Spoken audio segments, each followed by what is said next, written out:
Kia ora talofa, namaste, haere and welcome to the Niche Cache. This is our big old podcast where we go deep into Aotearoa sporting matters, and that means we have to check in with the Blackcaps, who have hit the magical, mysterious, mythical semi-final mark. And the semi-final mark is very important because it is the basis of my top 4 cricket nations in the world ranking system. Very complex, very complicated. And yes, the Blackcaps are in this T20 World Cup semi-finals thanks to some luck, thanks to other things falling in their favour. Maybe even the rain was a bit lucky. Who knows? That's the beauty of using general made-up shenanigans like this to make bold claims, because I don't know, the Blackcaps didn't win World Cups because of some luck. You know, they didn't win World Cups because of some shenanigans. And so we take it all in, we absorb it all, and ultimately the Blackcaps are back in their top 4 status, cracking the T20 World Cup semi-finals. I think they'll play against South Africa. When's that one going to be? Thursday, I think. Thursday morning. Yes, Thursday morning versus South Africa. The other semi-final is India versus England. We'll get into the nitty-gritty of some of the T20 antics for the Blackcaps, but I think this is a very important return to the semi-finals and thus the top 4 ranking system, because the Blackcaps didn't make the semi-finals of the last T20 World Cup. And I think they had made 3 semi-final stages before that. So they lost their T20 World Cup streak of semi-finals in the Caribbean. That was 2024. Just need to check in with the Wikipedia page, the basis of all information. Of course. The Blackcaps made the semi-finals in 3 consecutive World Cups before being knocked out in the group stage in 2024. They have made the semi-finals in 5 consecutive ODI World Cups. 5. That goes back to 2007. So if you want to argue that New Zealand's not a top 4 nation in the world, I'll tell you to check in with the ODI World Cup, because they have made 5 consecutive semi-finals. They've made 2 finals, and if we add in the Champions Trophy, where guess what? The Blackcaps made the semi-final stage, they made the final. That is 3 appearances in the final, some call it the grand final, of ODI major tournaments, the last 4. So 3 finals appearances in the last 4 ODI tournaments. Sounds pretty good. And of course, the Blackcaps have been a top 4 nation in 2 of the last 3 World Test Championships. Of course, they won that, so that's pretty good. That's a nice little boost. There was 1 blip on the World Test Championship radar. They got back into the top 4. So after winning the championship, they dipped out of the top 4. I think they finished 6th. So the worst we've done in the World Test Championship is 6th. Let me confirm that, thanks to the gurus at Wikipedia. World Test Championship 6th, yes. Then they returned to top 4. And the same thing has happened in the T20 World Cup. They missed the semi-finals, then they get back into the semi-finals. We have to wait and see how their campaign finishes. Maybe even we go crazy and remind folks that the Super Smash is the greatest T20 competition in the world. Because how can the Super Smash be terrible if we're making the semi-finals in 4 of the last 5 T20 World Cups? I don't know. Doesn't add up to me, but that's all right. And we've got a bit of Rob Walter.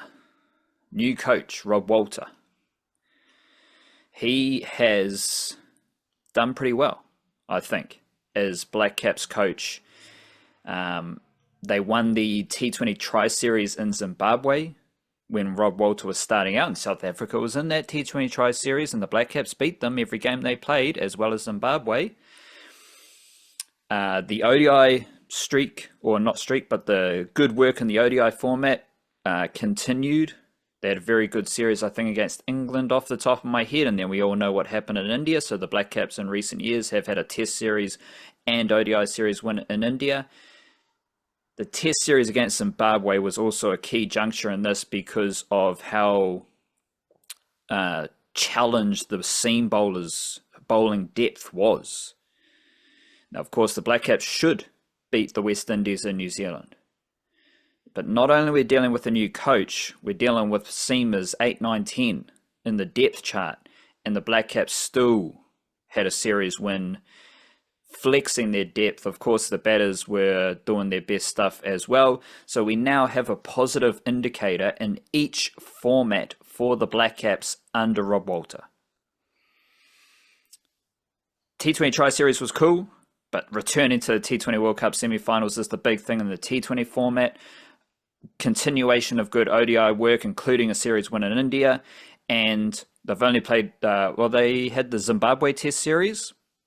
Black Caps comprehensively won that in Zimbabwe, but the way the team, the group, rallied and responded to the challenge of their seam bowlers being, most of their seam attack being injured and having to find different ways to win tests, Rob Walter has clearly done pretty well in all three formats. And I mean, I'm going to poke fun at the, and I saw you did this in the newsletter as well, that there's nothing different between Chiefy and Greenacre, which you forecasted last week. I think that might have been in our bonus podcast, or maybe the Tuesday one as well. There hasn't been any change between Gary Stead and Rob Walter either, but that's a positive thing. Because in a good way this time. Yeah, the culture, the vibes, the cricket, everything is just the same as it was, and that was really good. Really high level for the Black Caps. Of course, your ups and your downs, but generally speaking,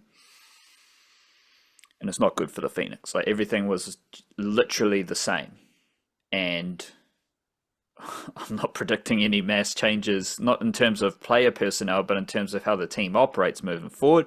But we'll get into that. How do you feel about all that information about the Black Caps and them hitting this top 4 marker, returning to the T20 World Cup semi-finals? Well, the idea about the seam depth being challenged as much as it was during the West Indies series is interesting, because when you framed it like the way you did, sort of rolling it through it, it reminded me, because it wasn't to the same extent against Zimbabwe in that Test series, but I'm pretty sure that was when Zach Fox debuted, right? And I'm pretty sure that was when, was it Jacob Duffy got a Test debut in that series as well? I can't remember if they were the only ones. And Matt Fisher. And Matt Fisher, that's it. They weren't the only ones. So it was kind of like, not only was the depth very challenged in that West Indies series, but like immediately before that, you had 3 seeming debutants who I think... No, Fox and Duffy battled through. Fisher was injured and didn't play in against the West Indies, or whether he was injured or not. He didn't play against West Indies. The other two did, because Duffy famously bowled like 3,000 overs during that series. But like, yeah, the depth was challenged, and it was pretty fresh, pretty new depth that had only played like 1 or 2 Test matches before in a couple of those cases as well, which it just adds to that whole thing. The idea that we have made every ODI World Cup semi-final since 2007 as well, just, I knew it, but thinking of it again blew my mind a little bit for a fact that I already knew, because I was reminded that the thing about, like, when we were doing that in, well, must have been 2019, making, which at that point was what, like the 4th or 5th in a row or whatever. The stat was that Ross Taylor was the only player who had been there from start to finish across all of those World Cups. He's retired. He wasn't at the last one. That means that there's nobody in the current Black Caps ODI setup who has ever gone to a World Cup and not made the semi-finals. Like, that streak goes longer than the extent of a player's career, unless you're like Sachin Tendulkar or something, debuting at 16 and playing till you're 40. We don't have anyone who quite ticks those boxes. So there's nobody who's played ODI cricket at a World Cup for the Black Caps in the current picture who has failed to make a semi-final in that, which is nuts. Like even when we missed out, we had a bad Champions Trophy in the middle of that rush. There might only be a couple of players left from that as well, if that, it might only be Kane Williamson. I'm not sure.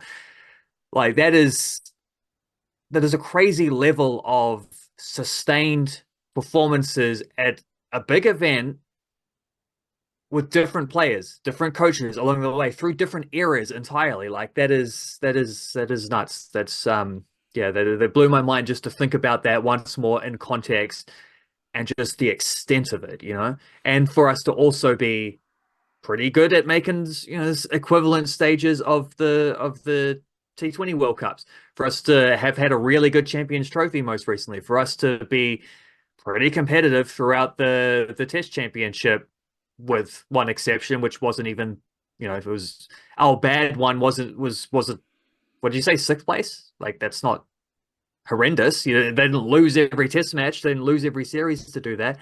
If that's your low point, then you're doing all right. And the high point was winning the entire thing. So yeah, again, that's doing all right. Like this isn't a golden generation type thing. You can't just say like, well, they had this group of players who got really good and took them really fast. Like they were doing it before that. They were doing it after that. We might have a gold. Well, I don't know what comes after gold, but we might have a golden generation that's not golden, but something else on beyond that. That's worth sitting back and recognizing and spending 13 minutes of the start of the podcast to reflect upon that and to remind people about like just how extensive that is. And this T20 World Cup doesn't include those players from the past era. Yeah, exactly. So like the Champions Trophy, Kane Williamson was still playing that. Tim Southey was like him and Scott Kuggeleijn were the worst bowlers in the last World Test Championship cycle. Neil Wagner played one test. They all played in, funnily enough, the T20 World Cup where the Blackcaps didn't make it out of the group stage. And so we've seen the end of that cycle of really good cricketers and the refresh of that group. Like you mentioned some of the test debutants, Fisher, Folks, Duffy in Zimbabwe, then Michael Ray debuted in the series against the West Indies, for example. But just in those T20 World Cups, a bunch of legends, and they got knocked out of the group stage. Next tournament, 2 years later, none of those legends are playing and they're back in the semi-finals. To me, that sums up New Zealand cricket because, as you alluded to, through this period, a lot of people have been like, oh, what's going to happen when so-and-so retires? What's going to happen when this player's at the end of his career? You know what happens? The Blackcaps keep being really good.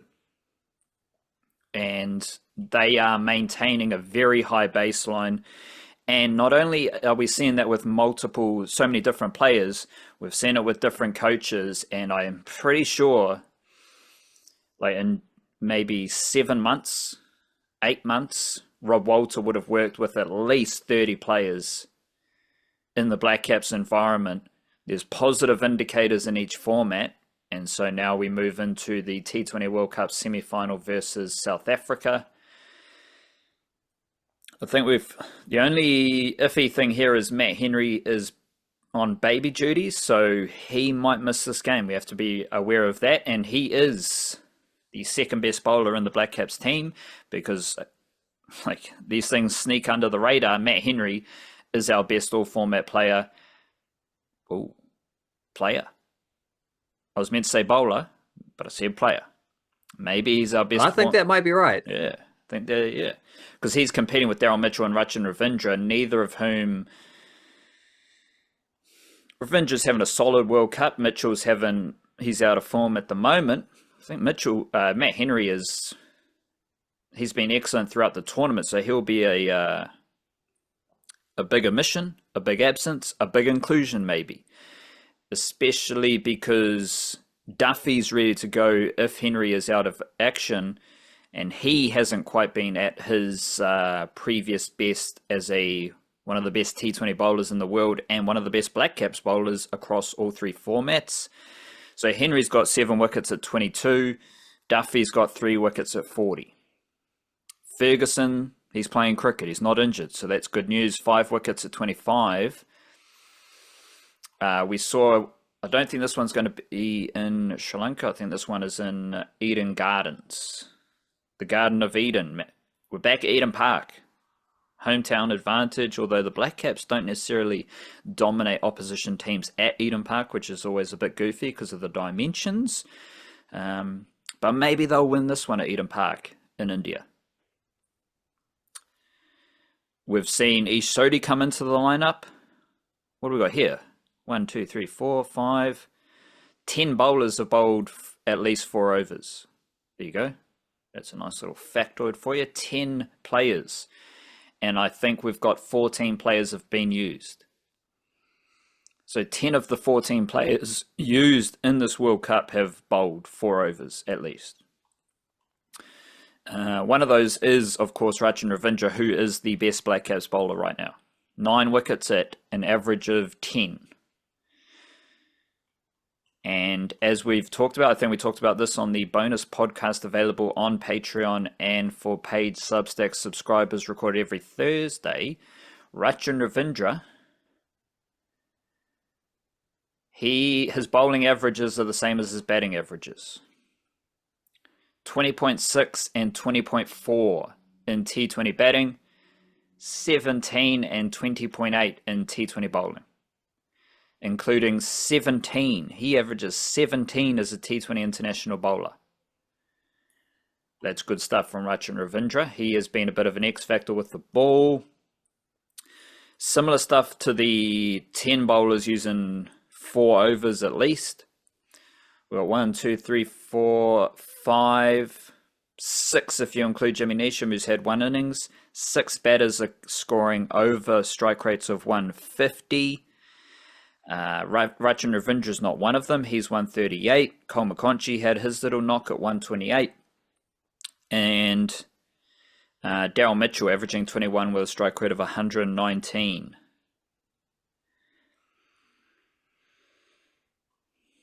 Mark Chapman's the other batter with a lower average and not many runs, but his strike rate's very high, 168.5. So he's doing his job in that middle order just to tick things along, whereas Daryl Mitchell's a bit slower, batting down the order in what appears to be a finisher role.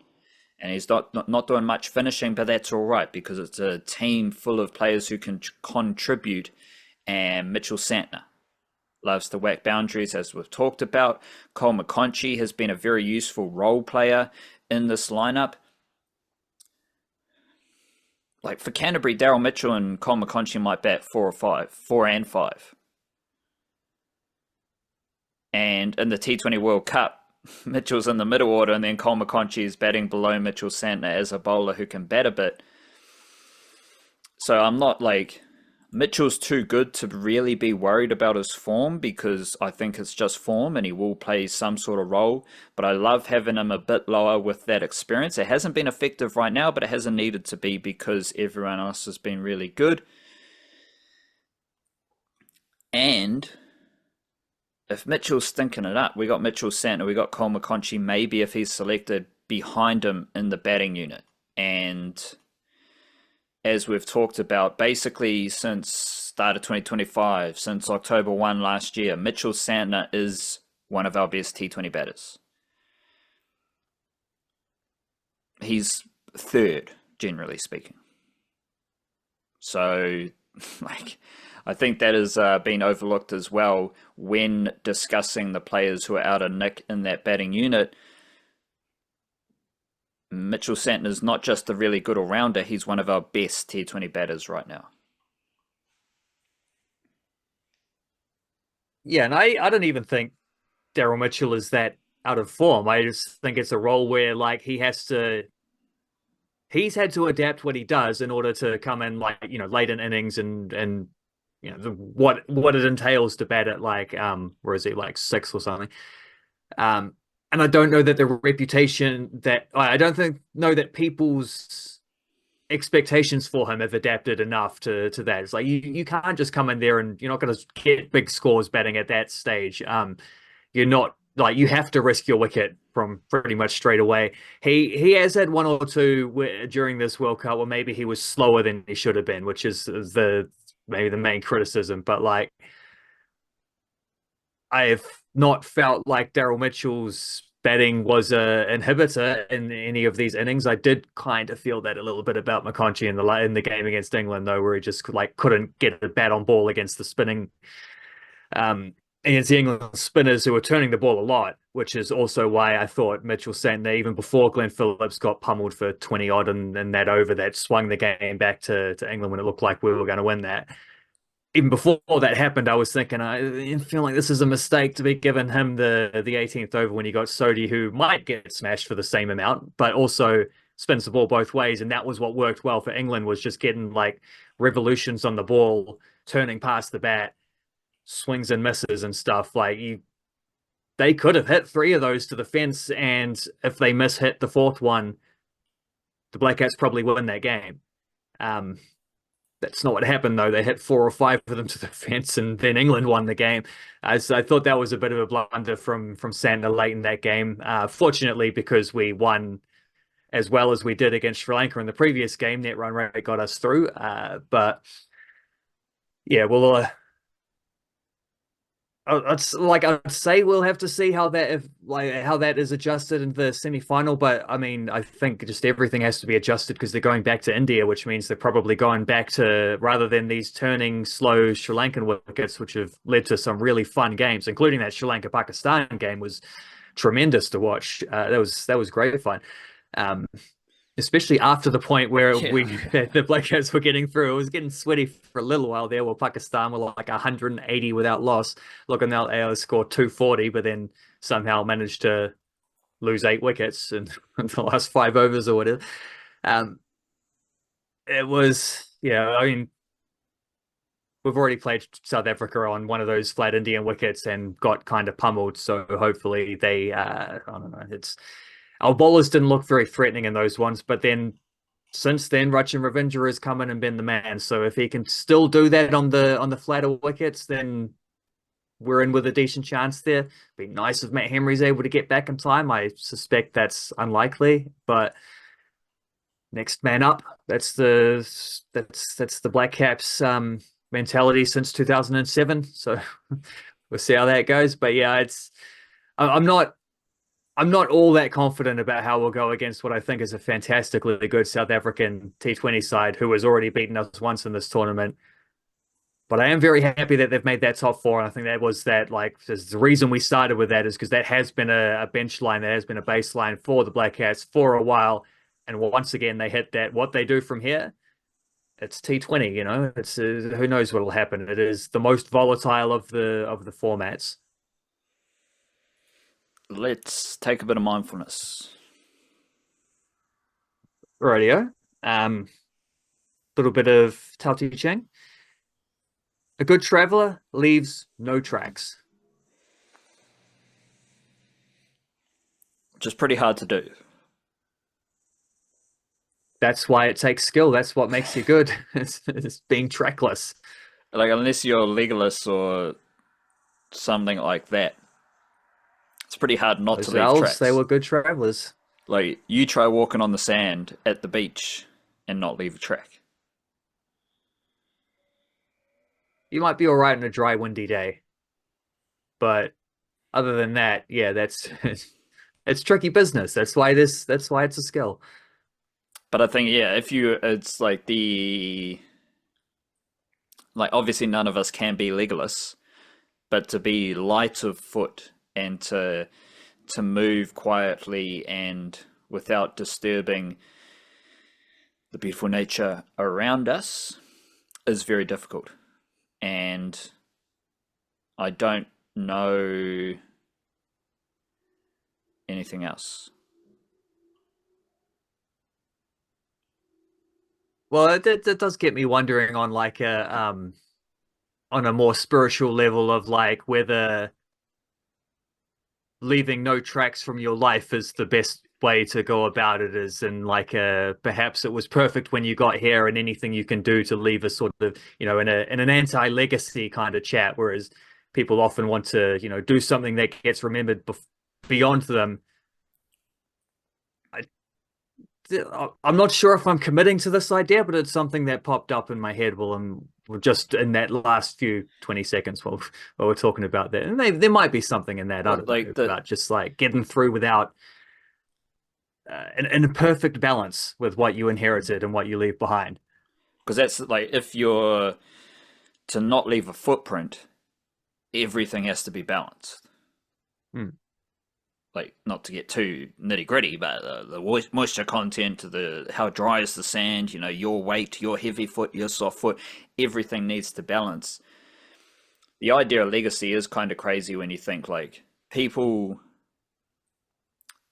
do things so they're remembered.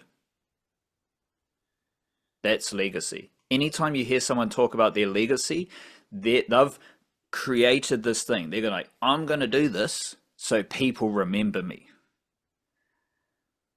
How arrogant is that? And do people actually remember them, or do they remember the things that they did, which is not them? That's something else. Like if you what's an example? Like if you wrote the world's greatest novel, if you're like Charles Dickens or something, you wrote a bunch of fantastic books. The books are remembered, but the person who wrote them is just the name on the front of the cover. It's not the... That's the legacy, though, is that, that book was written, and it was written by that person, so that's the memory of you. That's the legacy. But to do something just so people remember who you are, to me, every time I think about it, it seems absolutely ridiculous. To do something just so you're remembered. And that is the opposite of not leaving a footprint. Because people are like, I'm going to make an impact. I'm going to leave my footprint so everyone remembers me and remembers what I did. Well, chill out, bro. You're not that important. Well, and I think the people who are, like the people who have achieved that, is because the thing that they created and left behind was done because it has value in and of itself, because it's worth something to people. That's what keeps people still reading Charles Dickens 150 years later, right? Is because they enjoy the books. So, like, simple as that. The stories are nice. The story is the thing that is like, it has value because people appreciate it, but it's the relationship to the audience that matters, not its relationship to its author. And the people who try to make something that is about their, something that is reflective of themselves, something that's supposed to build them up, I don't think those works have the same resonance, because they weren't made with the right intentions. They weren't made for the people who were supposed to maintain them throughout history or whatever, for however long that lasts. Because people don't read books anymore, so give it another 50 years and Charles Dickens might be forgotten. But like you're either doing something that's of service to future generations, or you're doing something that's of service to yourself. Like if it's for future generations, it'll live on. If it's for yourself, it won't. It'll die with you. And a lot of these people are just doing something because they need to do it. Like, any author writes a book because they need to write a book for their own well-being, their own sanity, their own creative juices. They don't write a book so like, and in 50 years time they're all going to remember me, that's why I'm doing it. No, the things we remember are things that have just been created. They've been done just to do them and to do your best. So I still think it's impossible, or not impossible. Like, you got to be like one of those fully tapped in nature hunter trackers type of people. Mainly in Africa is the stuff I've heard from those type of people, and they're tracking down animals and they're in full connection with nature and alignment. They might not leave a track, but they're legalists of modern world. So I still find it difficult not to leave a track, but maybe if your intention is not to leave a track and keep things in balance, then everything is honkadory. Also honkadory, and I want to try and weave in the football ferns here, because we had the White Ferns versus Zimbabwe, comprehensive victory, and the football ferns, I imagine, I'm not fully on top of it, but I imagine they've gone through this Oceania qualifying period, won all their games, won them all by at least 5 goals. Is that correct? At least 8 goals. 8-0 against Samoa, 8-0 against Solomon Islands. They've still got one more game to go on, I think, Thursday against American Samoa, who have actually beaten both of those two other teams. So they might be the toughest of the three, but they've left goals on the table. So I think another 8-0 is not out of the question. But yes, the general gist, they've won comfortably as they usually do in these games. And that makes it difficult to come away with any crisp observation or insight about the team and or players. But I do think, especially the White Ferns, we've talked about with the Football Ferns as well, like the White Ferns should be playing these type of teams every year. Whether it's Zimbabwe, whether it's Thailand, whether it's Nepal, whether it's Scotland or Ireland, White Ferns and New Zealand cricket, because I can see the men's team doing this as well. We should take responsibility as New Zealand cricket, the organisation, and New Zealand cricket as a community, to support the smaller nations. Give them fixtures, give them games. If they want a tour here, happy days, because we got accommodation, we've got a safe environment, we got the training facilities to help other nations. So, like, you can look at this White Ferns versus Zimbabwe series and be like, what are they doing playing in Zimbabwe? What a waste of time this is. Well, like, you can do something to help the world of cricket, because the cricket cartel nations aren't doing anything. They only care about how much money they make.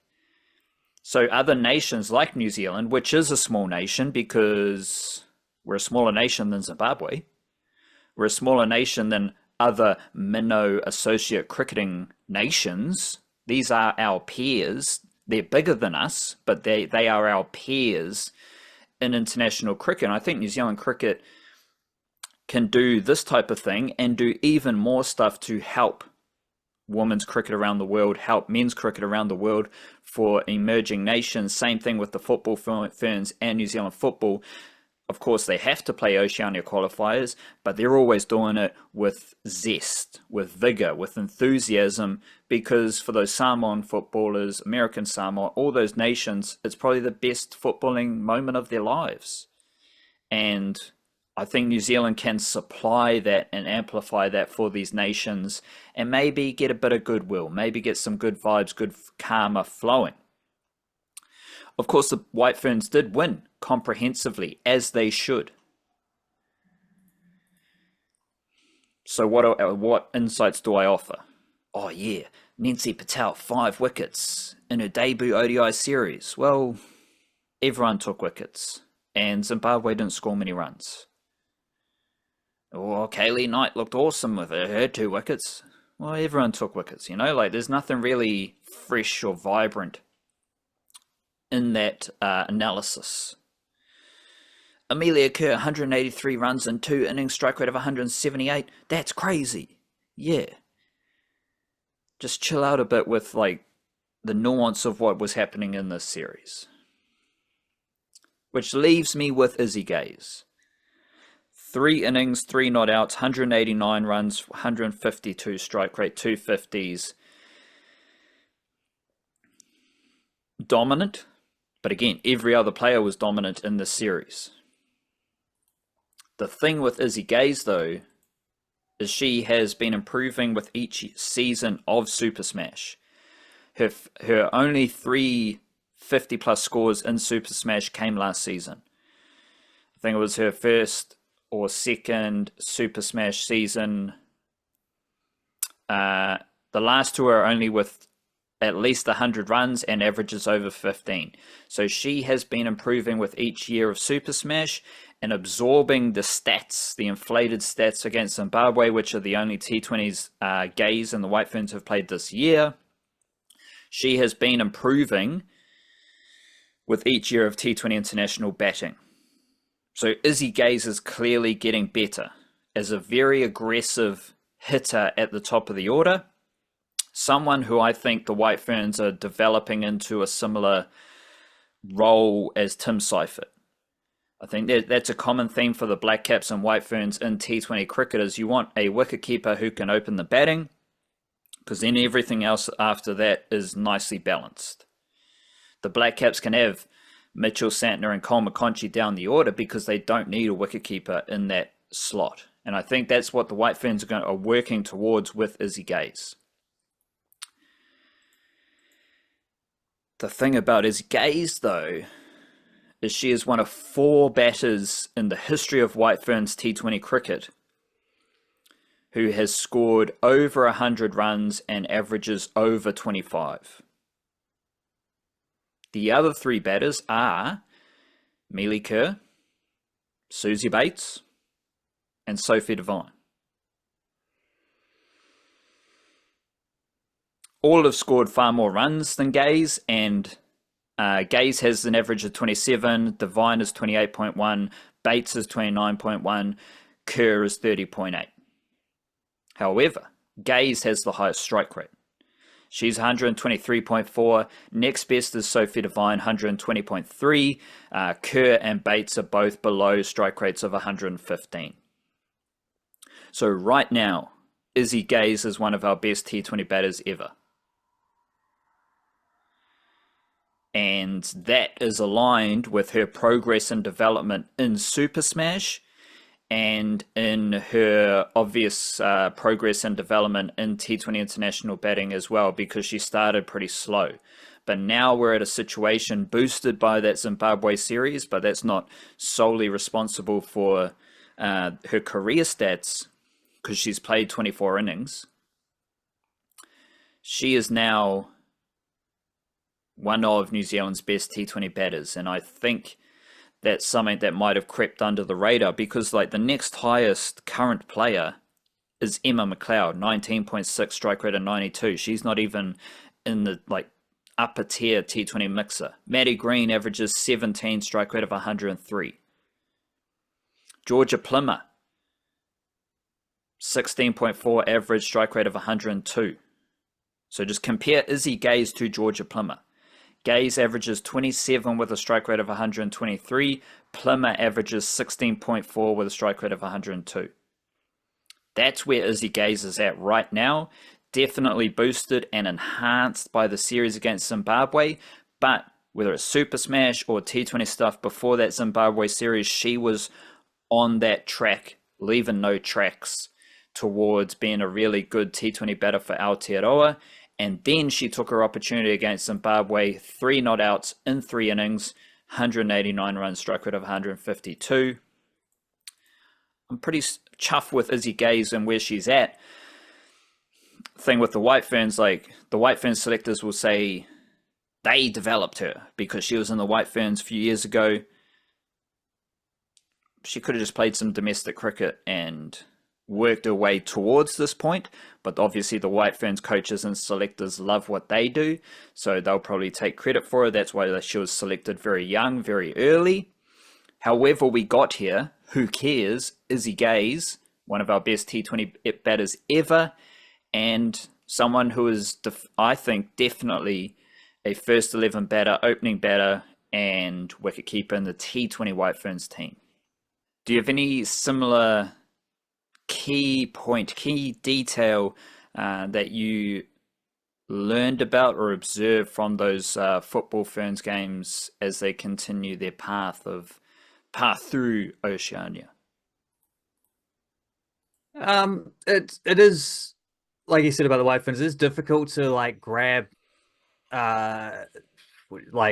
ideas that are going to last beyond just these games into other games with different challenges and whatever. I was trying to think of someone who might have gone down that Izzy Gaze pathway of having been like picked too early, tried to be developed at an international level, but then did find their feet like a few years later at a time when maybe if they'd just like been left to work on their club career, domestic career first, they might have like progressed to that point naturally anyway, and that's when you would be selected, and then you're coming in and being good straight away. I don't know.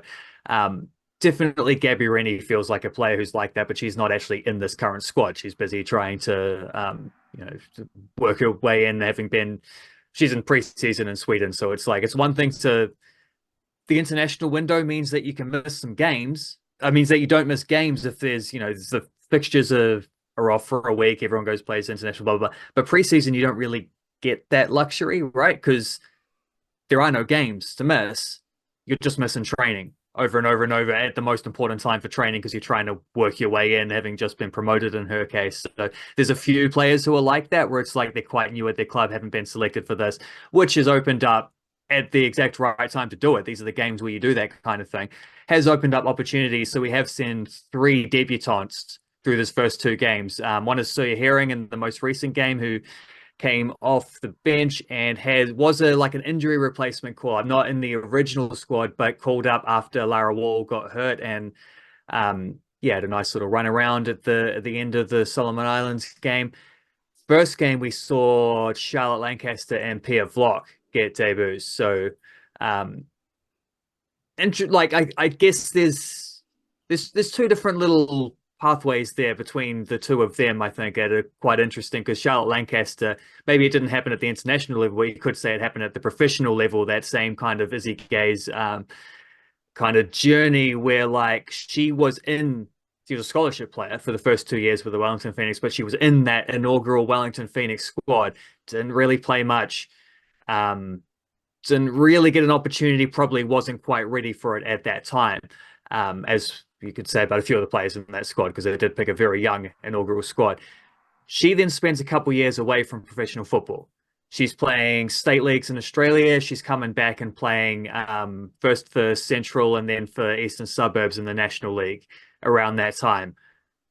Develops very quickly at that point. Like, well, once she sort of steps off the professional thing, her career starts to move forward pretty rapidly. Always, you could see the power in the shot, the great left foot, the ability to shoot from distance, to get those crosses over, an ability to like strength as well, ability to get past the defender. We've seen that a lot with their little like stutter and then go move in these OFC games, because she has played in both games. She debuted off the bench in the first game. She got a start and I think played the entirety of the second game, assists in both of those games as well.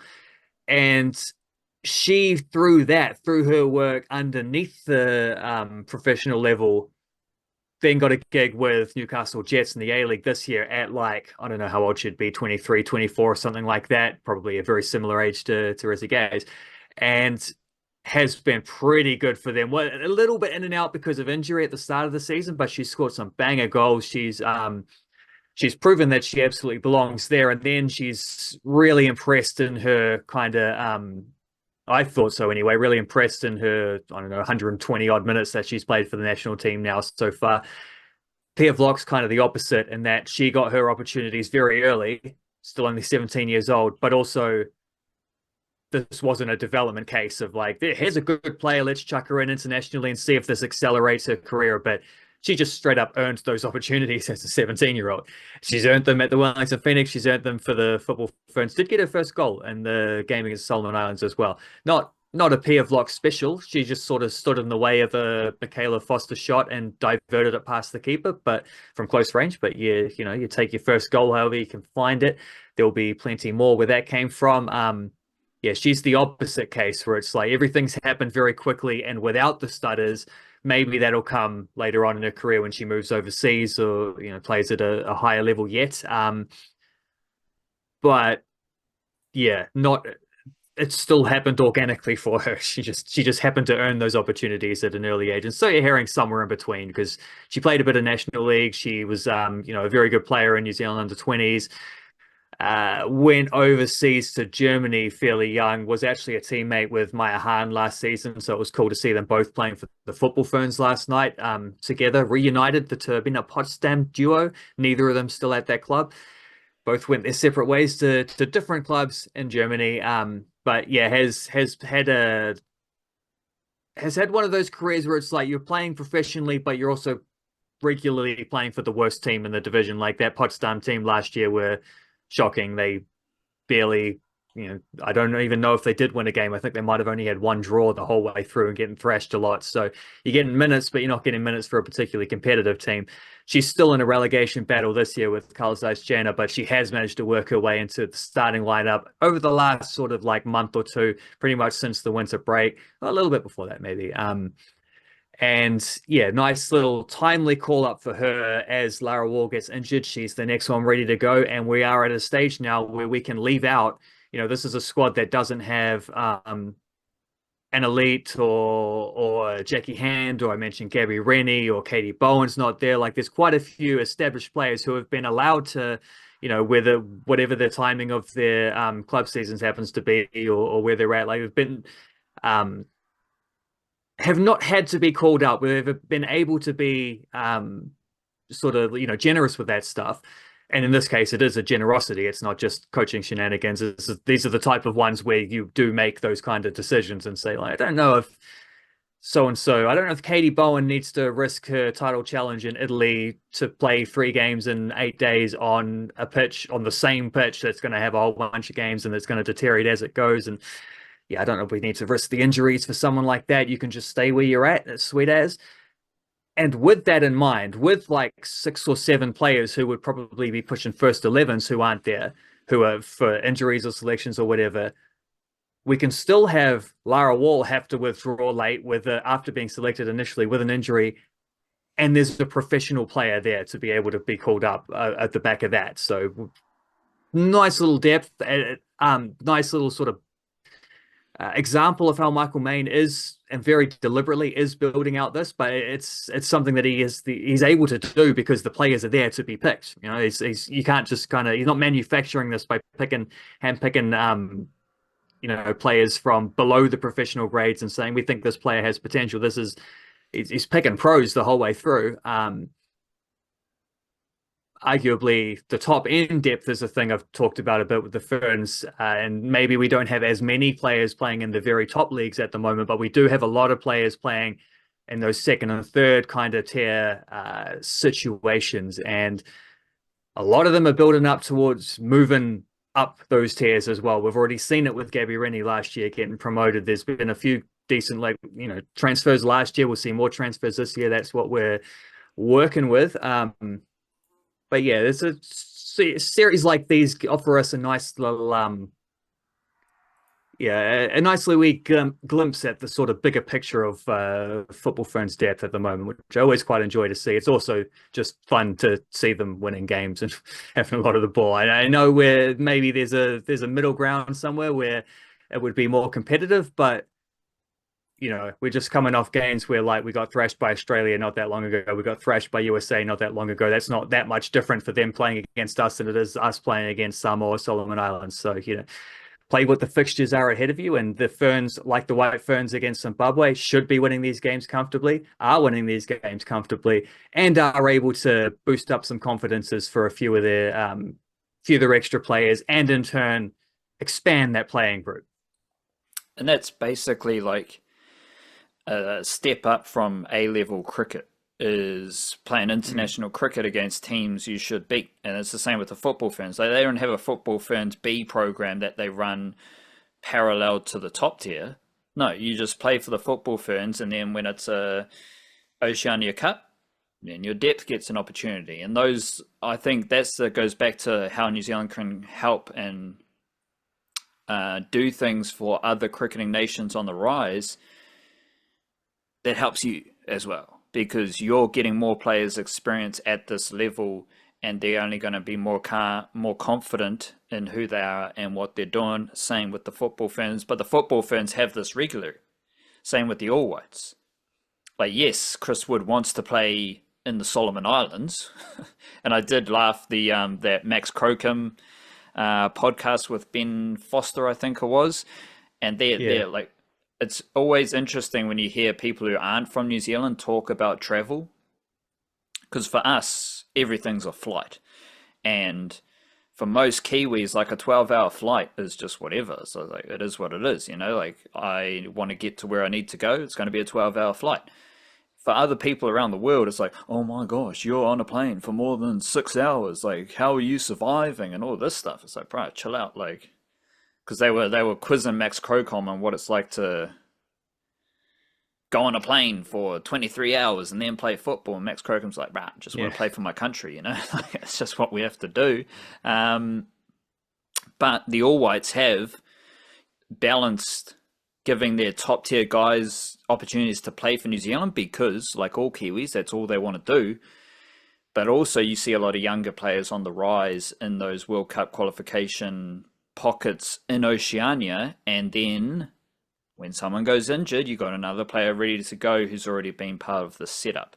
With the Blackcaps, they used to manufacture that, right? They used to bring in someone, have them around the squad, someone like Christian Clark, who was just playing for Northern Districts, have them around the squad, then give them an opportunity and ease their way in. You can just do that by playing weaker nations as well as the big ticket series as well. Just finished with the cricket. We got Plunket Shield. Auckland versus Northern Districts is already finished. Northern won that. And we got CD taken on Wellington and Rain in Christchurch, Canterbury, Otago. The two players I want to focus on out of that Auckland versus Northern Districts game. First, Simon Keene, who is the leading run scorer for Auckland in the Plunket Shield. That's Simon Keene, who's primarily a bowler, but now he's just an all-rounder. He has 387 runs. And then Cam Fletcher has 384. Bevan Jacobs has 383. Simon Keene has the highest average, though. So Simon Keene has the most runs for Auckland in the Plunket Shield and the highest average. He's got a century. He's got a couple of 50s. He's only a few runs and a few average runs ahead of Fletcher. Keene's 48.37, Fletcher's 48.00.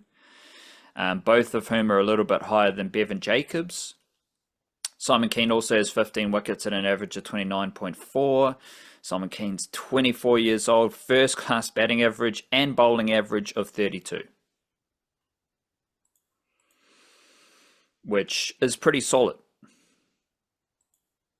He also, I think he scored runs for New Zealand A in South Africa.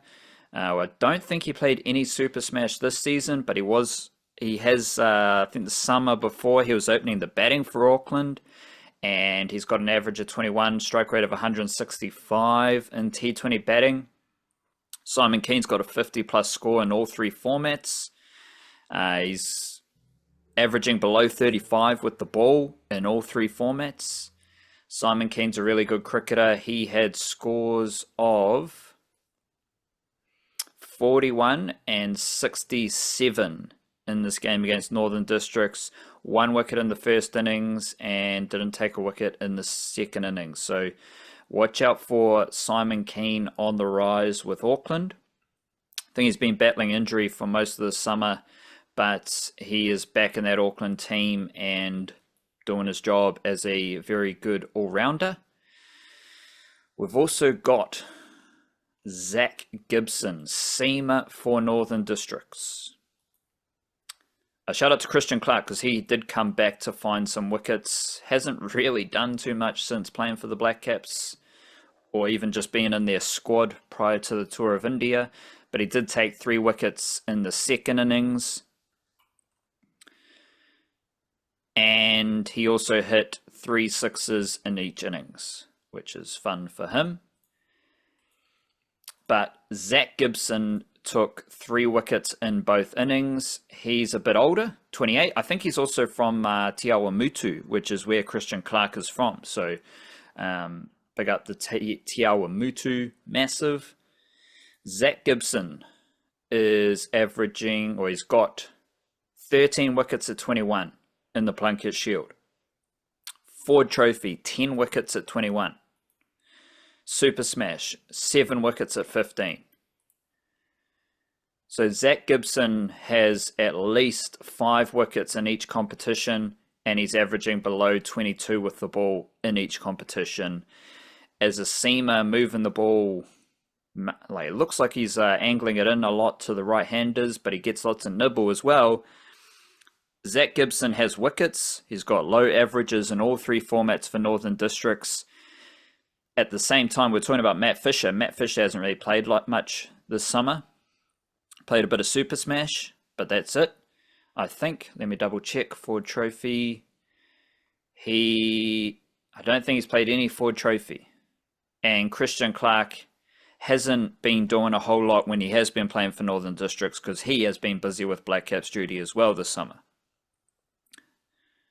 but they still have Zak Gibson. So again, this is the Blackcaps depth type of thing.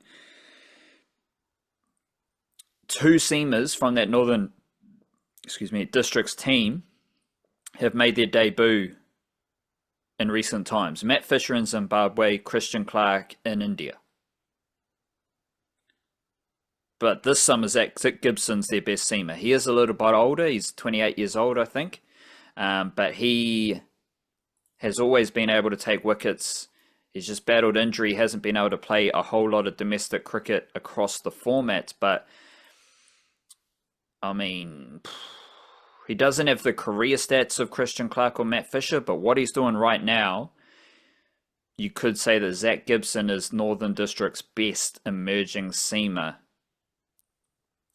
which is all good because Christian Clark also has a Plunket Shield century, also hits sixes and does his job as an all-rounder. And Matt Fisher hasn't really been playing a whole lot. So I want to shout out Zak Gibson because he's been very efficient and has taken lots of wickets for Northern Districts this season. So shout out to Zak Gibson. Just quickly here, we also had the Tall Blacks. They had wins over the Philippines and Guam. Both of those games were away. So 2 away wins to pretty good Asian basketball teams.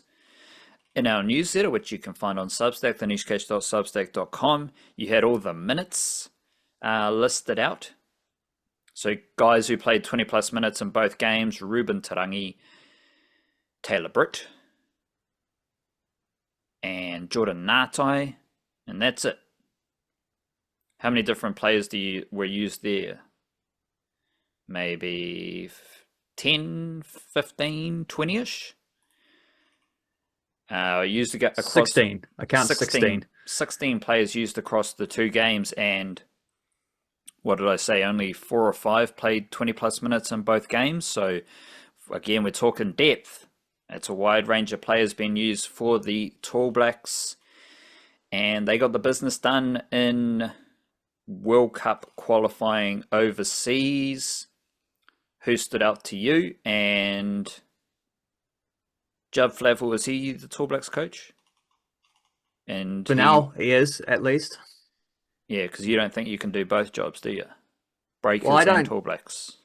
I don't know. I think it would probably not be ideal from either of those. Like, I don't think the Breakers would want him also coaching the Tall Blacks. I don't think the Tall Blacks or New Zealand Basketball would also want him coaching, the Breakers as well. Like, I think there's a little bit, it's not about it being a conflict of interest so much as how much time you have to go around. It depends with the Tall Blacks, because sometimes that, like, the demands on you as the head coach, they change from year to year depending on what tournament is coming up and whatever.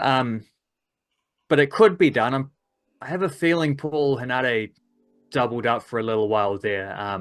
But yeah, we'll see, because the Breakers have said that they, with Petteri Koponen mutually deciding to move on, which is a nice way of saying that he didn't want to come back and they didn't want him back, and so everyone's happy and no one's upset. He's moving back to Europe to pursue the next step in his coaching career. Breakers wouldn't have re-signed him anyway. Here you go. Sorry for interrupting, but also sorry for the blasphemy of mentioning the All Blacks in this podcast. I do chuckle every time you see it, because it's like Razor sacked, Razor fired, which wasn't the case. He stepped away from his role, or whatever the exact term was, and they always play these little games with how they want to present it. They overthink it to the max. But if you do want to be technical with your mates in the garage and you see someone say, "Oh, Razor was sacked," you can just point them and say, "No, he stepped aside because he's the bigger man. He's the chief." And it seems like I'm going to do the opposite, and I'm going to say that Koponen was sacked. Well, I don't think he had to be sacked. But it's cooler. It's cooler if Koponen was sacked for me. I just can't imagine that they would have re-signed him. He didn't have the record that justified it, and also it's just like he was the hangover from the previous regime, and they've changed everything else that the previous regime did. Why would they keep their hand-picked coach? who didn't make much sense as a hiring in the first place because that never. But he was an Yeah, NBA coach. yeah, that's right. He sat on the bench during summer league when none of the actual NBA coaches were there for the San Antonio Spurs as one of like 12 international work experience guys. That counts as an NBA coach. Um, Under previous Breakers media presentations, I think it did. Under the current one, I don't know that it would. But yeah, I mean, Judd Flavel is so clearly the obvious choice. He was already the assistant for that team.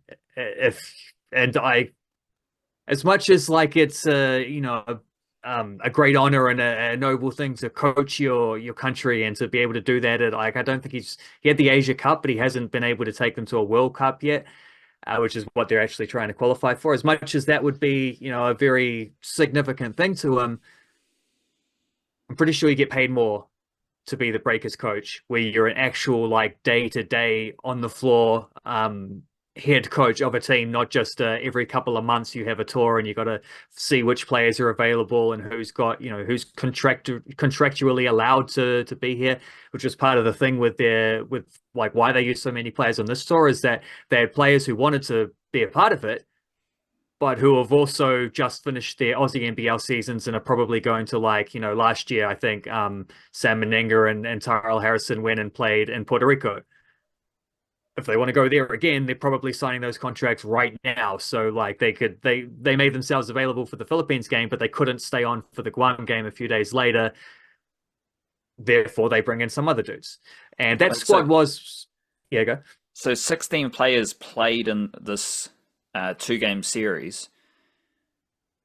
Are there any other NBL players who weren't involved who you would have in that squad? Like how, because we talk about it with the Blackcaps, like 20 players used and all that stuff. Where's the market for the Tall Blacks as far as like other players who would definitely be in the squad if they were available? Because if I'm thinking like we might get to 25, 30 players for the Tall Blacks who are Tall Blacks caliber, Tall Blacks level. And this group of 16 players just won 2 games, 2 niggly, tricky games in Asia. And I mean, I feel like we can assemble 25 players if everyone's available. I think for sure we could get to 25. I think we probably had players in this tour that would rank around about there when you look at like I don't know, Alex McNaught maybe, or Cruz Pera Hunt, or Jack Andrew getting opportunities there, Keanu Rasmussen getting in there for a Tall Blacks debut, who did play a year with Hawke's Bay a couple of years ago, if you remember him in the New Zealand League, but he has a Kiwi parent. He is, I think, in the middle of his 3rd year with Adelaide as a development player. So there's a bit of a crunch time situation for him where it's like, are you going to get that next contract that's like a senior contract? Are you gonna make it to the main roster, or are they going to cut you loose, sort of thing? So to be adding international basketballer to his resume at this time is a pretty handy thing. But yeah, at the time when he played for Hawke's Bay, I thought this might be him leaning towards like, yeah, I'm trying to build up some connections here and see if I can play for the Tall Blacks. So that has now come to pass, even though Luca Yates got there before him, playing the year after him. And it took a little bit longer for Rasmussen's window to open up. But the team, because Philippines are much better than Guam. We thrashed Guam with a weaker team. Philippines, we only just held off by 3 points. We've only lost once to Philippines ever, but that was in Philippines a couple like November 2024, I think. So in recent history, we have been beaten by them in this exact situation. This was far from a full-strength Tall Black squad. So that was a tricky game. That was the stronger lineup that was selected. And it was selected with who from that game is not playing NBL? Let me look. I think there might have only been like 2 players. Yanni Wetzel, who played only 6 minutes. And I think there was someone else, Jordan Natai, who's been playing in Japan recently. He's the other one. So I think it's 9 out of 11 players that were used in that game. are just coming off the end of their NBL seasons, and they're all coming off the end of their NBL seasons except for one, because Rasmussen with Adelaide, who's played about 50 minutes all year, so he's development player at the bottom of the roster, not likely to feature during the playoffs unless it's a bit of garbage time and a big win or something like that. He's the only one of the NBL players that was picked who made the final series. No one, like, there are, who else have we got? Like Flynn Cameron, obviously, Shaylee, Finn Delaney, like those guys were not picked for this because they're preparing for NBL playoffs. They're actually going to play and be very significant players in NBA playoffs. So they were there. I mean, they weren't there. There's borderline 3 starting level players at this point. Flynn Cameron is certainly pushing himself towards that. There were a few guys from like Ty Webster wasn't there. I think that would be injury related because he was out for the end of the Breakers season. But couple others that are playing overseas that weren't in contention here. There were other international experienced players who are just kind of hanging around the New Zealand League at the moment. Like I think we could very, very easily I might even do this for the newsletter next time and see like the players who have played for the Tall Blacks just maybe Judd Flavoleva, maybe just since the start of 2025. I think we would absolutely, because that's not even counting college players, right? And the college players includes all the dudes who are coming through. Jackson Ball was here, so he is a sort of exception because he played a year as a DP. Most recently with Illawarra before he goes to college, but like Oscar Goodman, Julius Halai-Whanua, those guys have played for the Tall Blacks, et cetera, et cetera. Like those are the guys who are coming through these really, really unprecedentedly successful New Zealand age grade teams that we've had the last couple of years as well. So yeah, I think 25 might even be too small when you start putting those guys in. Many of them who, as I say, have played for the Tall Blacks before in some capacity. I think we could probably hit 30 pretty comfortably. And some of the guys in these games would be in that 20 to 30 range of that.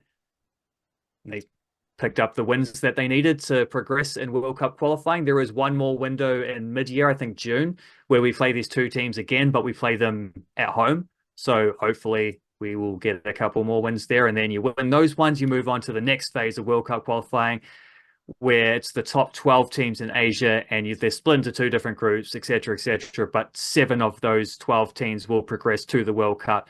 And the Tall Blacks do normally qualify for the World Cup, and they normally have a benchmark at Asia Cup type performances. So against all these same countries from this region of, 3rd, 4th, 5th, 6th kind of range, they should easily, well, not easily, but they should be able to progress through to the World Cup as they normally do. And so it's just always fun when they have these tours in qualifying, because they are important competitive games where you have to get the victories, but it is also a case of like so-and-so's playing professionally in this country, or the NBL is on at the moment. It's just all these different little complications there for selections, and you can't pick your best team hardly ever. Even for World Cups, we see that happening. I saw at the last World Cup, you just can't pick your best team there. So of course you can't do it for qualifying. So you have to, more than arguably any of these other sports, you have to have a really deep player pool to select from, because you have to be able to just grab whoever's available for any given window. And the Tall Blacks are pretty good at doing that, and pretty good at still getting the results, and also pretty good at looking, this is maybe the most crucial part of that, at looking like the Tall Blacks. Like it could be a completely different squad for the next window, and you're still going to see the same kind of fundamentals of how they play, which is kind of an incredible thing, really, when you think about it. I'd definitely say the Blackcaps have this too, but it's like the ability to maintain a team identity, a team style, no matter who is playing. That's an incredibly impressive thing to be able to do.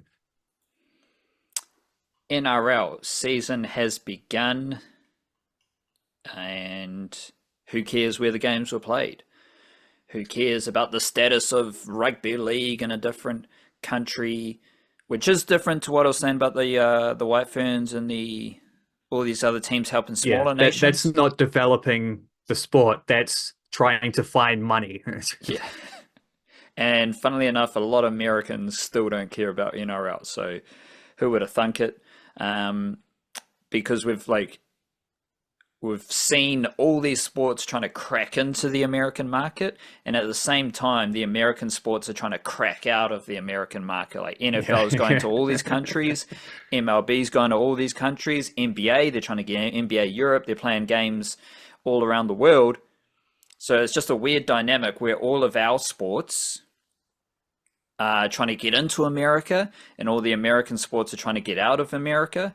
And funnily enough, no one really gave a shit about cricket after the T20 World Cup in America, and no one's really given a shit about the NRL after the opening round of footy over the weekend. I did have to chuckle because the Dragons were close, and whether that tells you the Bulldogs aren't as good as maybe people think they are, maybe the Dragons are on the up and up. They were close to winning that game against the Bulldogs.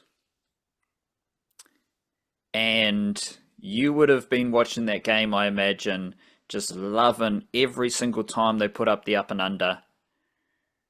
No contest. Just try and peg them down their end. And I think we saw that tactic, just the pros and cons of it, mapped out for you during that game, because through the second half, they're trying to win the long game. They're trying to keep the Bulldogs down their end of the field. They do pretty well at that. But there comes a point, and the reason I find this funny is because we've talked about it with the Warriors, and then you saw it with your Dragons in the opening game of the season. There comes a point where you need to do something a little bit funky, because you're not winning the territory battle. You're just turning the ball over without any contest. You need points. Who's going to kick your droppy? Kyle Flanagan, Atkinson, maybe Setu too, although I think he was off the field at that point. One-legged Val Holmes. Yeah, it's like, how are you winning this game is the thing that I was thinking about for the Dragons. They did nothing to win the game. They kept turning it over without a contest. Obviously, the Bulldogs eventually found a way to win. Overall thoughts? Thanks to a dubious penalty, but yeah, well, I'm steering clear from the referee stuff. That's all right. But Setu too did make a debut, and he looked comfortable at that level, so it was good for him. The Otahuhu wing combination with Christian Tuipulotu on the other side of the field. Any overarching thoughts about the Dragons' loss to the Bulldogs? Bulldogs, who I don't think had any Kiwi in Satili Tupanui. Maris Jr. from Auckland was involved in that game. For a team that loves recruiting men and women from New Zealand throughout their junior system, the Bulldogs NRL team does not reflect that at all. So what you're saying is the Dragons out Kiwi NRL'd their opponents. So we did actually get one win on the board in that round. Yes, because the Dragons had two players from Aotearoa. One on each wing. Both came through Otahuhu Rugby League. Obviously, Christian Tuipulotu is representing Tonga. Setu too will represent Samoa in the international arena. So Dragons had two Kiwi NRL players. Bulldogs had one. Victory to the Dragons. Yeah, Warriors legend Setu too was pretty good too on debut, I thought. One of those guys who got the whole the media momentum throughout the preseason of the coach talking them up, and he's training the house down and blah blah blah, which they say a lot about new recruits to keep everyone on their toes. But he actually pulled that through, and week one starter went off with cramp, so maybe not used to being a week one starter there, but did battle through it for a little while before eventually it was only like his third or fourth go of having to have his legs stretched out that he finally had to step aside, but scored a try. And speaking of the Dragons kicking to the corners and then chasing them down, the Bulldogs did a lot of that themselves, and a lot of that was like Matt Burton bombs to Setu 2 on the wing, who was very good catching those things nice and cleanly. So that was good. That was impressive. I tell you though, it was Sunday evening. It kind of felt like I'd wasted my whole day after spending 4 hours watching the Wellington Phoenix lose 1-0 and the Dragons lose by 1 point as well. It's back to back. That was rough. That was a difficult Sunday afternoon. Did you think it was a thriller? I was thrilled watching it. I felt it a very thrilling game, but I think you probably had to be invested in it to get there. I don't know if the neutral American fans that Vossi on commentary kept explaining the rules to, even though no one believes they're actually watching this. I don't know if they would have been as sold by the thing. Also, I found it funny explaining like the intricacies of a 2-point field goal. It's like you need to explain the intricacies of playing the ball and tackling. Like, you don't get that deep into the rules before. Like they need, if this hypothetical viewer is actually watching, you don't start at the complicated stuff. You got to explain the basics out there. But yeah, feel very similar to last year where maybe the Dragons are short a half Or two. Well, jury's out for Atkinson. I thought he was all right there, but it was weird that the coach keeps picking his son, which was criticized as much last year. And it's like, let's not let him do any kicking. He doesn't really run the ball. He doesn't really he's not really a playmaker with his passing game or anything like that. So it was like, what are you actually doing in the team?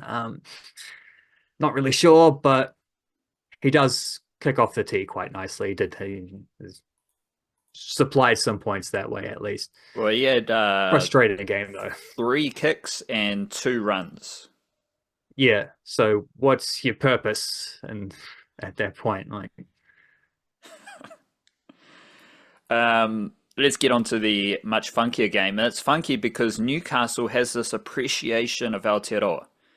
We've seen it in the A-League, and we'll get into A-League soon, but yeah, men and women, Newcastle teams love Kiwi footballers and Aussies who want to play for New Zealand. Now we've got the Newcastle Knights, and 3 of their 4 spine players are eligible for New Zealand. Because Kalen Ponga looks like he's going to pursue Aotearoa Kiwis representation in International Rugby League.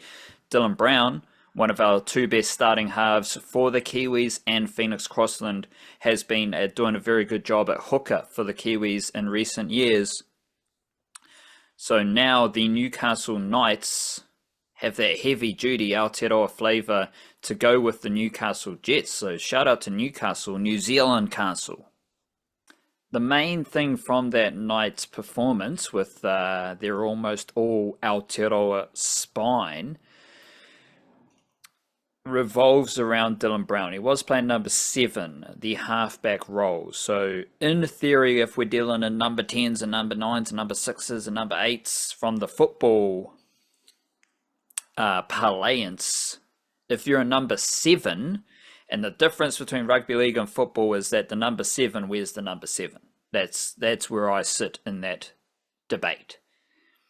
So yeah, I can say you're a number 7 and you're playing in the number 7 jersey. But what's if a number 14 is playing hooker? Is he playing number 9?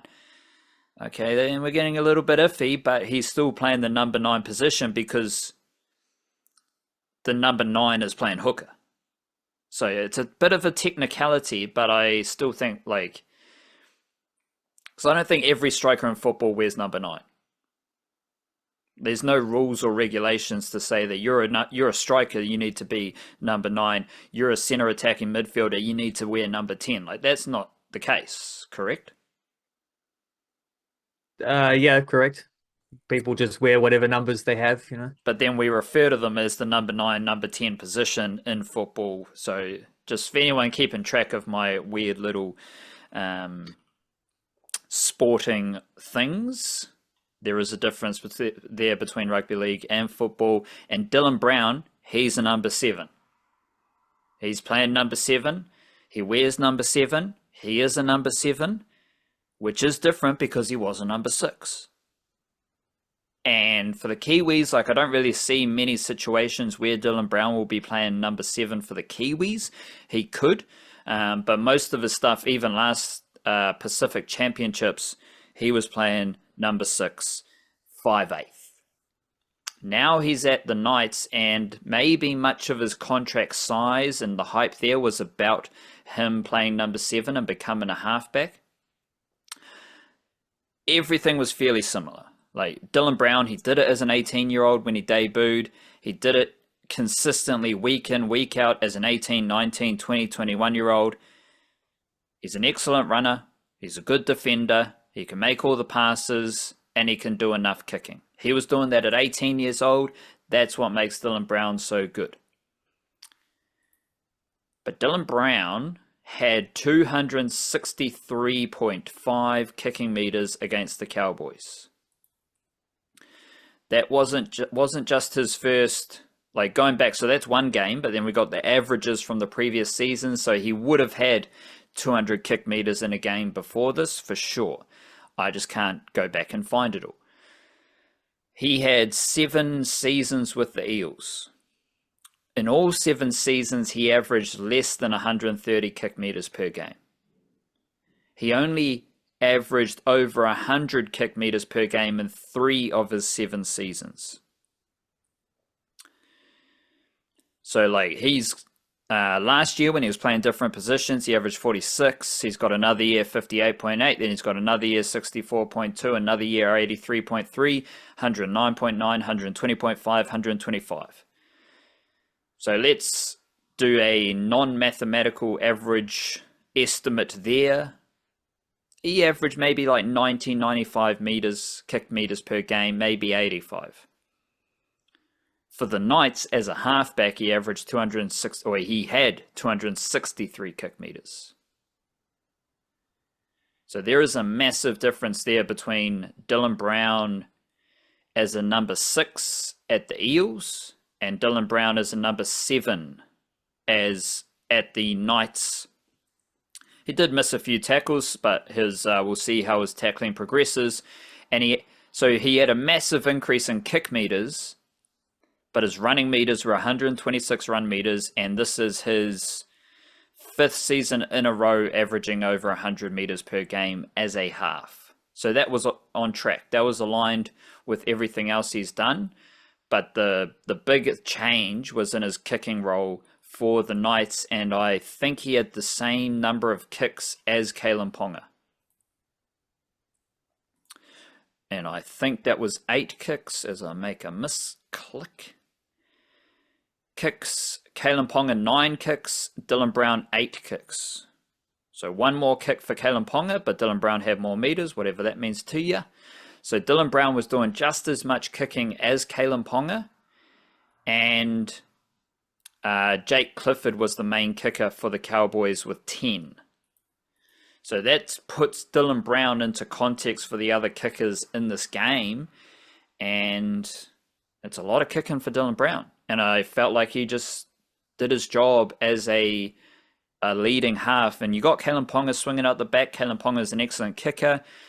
He's an excellent half who plays fullback, so he doesn't need to defend in the front line. But I was very impressed with Dylan Brown, and I am fascinated how this impacts his development for the Kiwis. Because we saw last year how Dylan Brown can perform after a weird NRL season. He was one of the best players for the Kiwis in the Pacific Championships, playing number 6. So what happens to Dylan Brown as a Kiwis player if he's adding more kicking and adding more leadership and a controlling presence to the Knights? That's pretty exciting. And right now, I don't really see a massive difference between Dylan Brown and Jahrome Hughes. They play different roles for the Kiwis, not necessarily in the NRL anymore, because Hughes is a halfback, Dylan Brown's a halfback. But Dylan Brown, I think for the Kiwis bubble, we always look at Jahrome Hughes as the best half. I don't think Dylan Brown is far off, and based on what he did in round 1, I'm very curious about how Dylan Brown progresses as a Knights half. Teamless drop on Tuesday, so obviously we're keeping a close eye on the Warriors. One thing I will say about the Warriors system, I don't see any reason to chill out on the hype for Bishop Neal. Everything I've seen of Bishop Neal playing for the under-19s is just like a reminder that this dude is an awesome player and an absolute freak. And he will be, I think he'll definitely be playing under-21s this year. I can see a situation where he might step into New South Wales Cup for a game or two. aside from him being one of the biggest players on the field in a lot of these under 19 games, I've also seen him do um, two different chips, and that's all I've seen. Last year, he did the chip in the middle of the field for a try in the corner, and I saw him do a chip down a short side this weekend for the win for the Warriors SG Ball team, their first win of the season. So the biggest dude on the field, I've seen him do a chip and chase twice, once for a try. That's the type of player that's coming through the Warriors system, and get a bit excited about Bishop Neal. But of course, as we always talk about, there's a lot of really good players in that Warriors system. But I do want to just update that Bishop Neal hype, because he is very, very good. He must be averaging like 4 offloads or something like that in SG Ball Cup, while also doing a little bit of kicking, while also running across field, fending blokes, and just bumping everyone off. Like, this dude is very good at rugby league, and we'll get into some football because Auckland FC did have a win against someone. Who did they win against? Melbourne City, a very good one. Melbourne City. There's a lot of nitty gritty, and the most exciting thing for me to talk about is that the Phoenix were exactly the same. But I do have some insight for that Auckland FC game. And this, maybe we can weave between the two, Phoenix and Auckland again, because we've talked about the youngsters at the Phoenix, and you did highlight in the paid section of our newsletter, which is also available on Patreon. Thanks to everyone helping us out, helping us do what we love to do. You did offer a bit of a defense for Chiefy's youth, not policy, participation. but participation. But you highlighted that there were a lot of young players who got opportunities under Chiefy. And you also said that not a lot of them got better, like clear improvements on the up and up. So I think that sums up where we were at with Chiefy, and also the status of the A League as a league, because every team has young players, and every team is moving towards younger players, which just seems like a smart, sustainable decision. But we had one player on debut for Auckland FC and another one who was playing like a second game. So help me with these names. Ryan Mackay, he was the centre back. And Elliot Ferguson was on the left side of the midfield. Bailey Ferguson. But yes, he came on the wing. And weird little, like, Bailey Ferguson is a weird one because he's the first dude who has come through to play first, like, A-League for Auckland FC, who came through the OFC squad. Like, he wasn't in the reserves last year. He came through. He was signed as an OFC player, played there, very good, a couple goals for them, as like a 18-year-old, something like that. Like, he's young enough to be playing reserve team football. And now that he seems to be, because I think the reason he's been able to be called up, but others I don't think can be, is because he still qualifies as a youth player because he's a teenager. So they don't have to sign him to a contract, which means you don't have to, they could just drag him from team to team, but you can't do that with other guys who would need to sign a professional contract. And that requires a transfer and registration windows and blah, blah, blah. To keep down that technicality path, would you say like the best Auckland FC emerging players aren't necessarily in their A-League squad, right? Like game day squad. Some of them might be playing the other Champions League, Oceania League. Yeah, some of them definitely are, because Liam Gillian and especially Luka Visolic, who's a fella they've got, who they've given a scholarship contract to. He's clearly someone they rate very highly, who frankly got that scholarship contract ahead of someone like Ryan Mackay, and probably would have got that opportunity instead of Ryan Mackay, who has actually committed to go to Denver University at the end of the year. So after this A-League season, he won't be back next year. Probably because Luka Visolic got that contract that was on offer for a central defender at the club. But Luka Visolic didn't play on the weekend because he's away with the OFC league. And that does like show there's a little bit of a juggle going on there. And I think as much as I'm confused about exactly where the Pro League team fits into the kind of hierarchy, it's starting to make a little bit more sense now that we saw Finn McKinley made it onto a bench recently. I've seen Vance Fitzharris play off the bench in Pro League.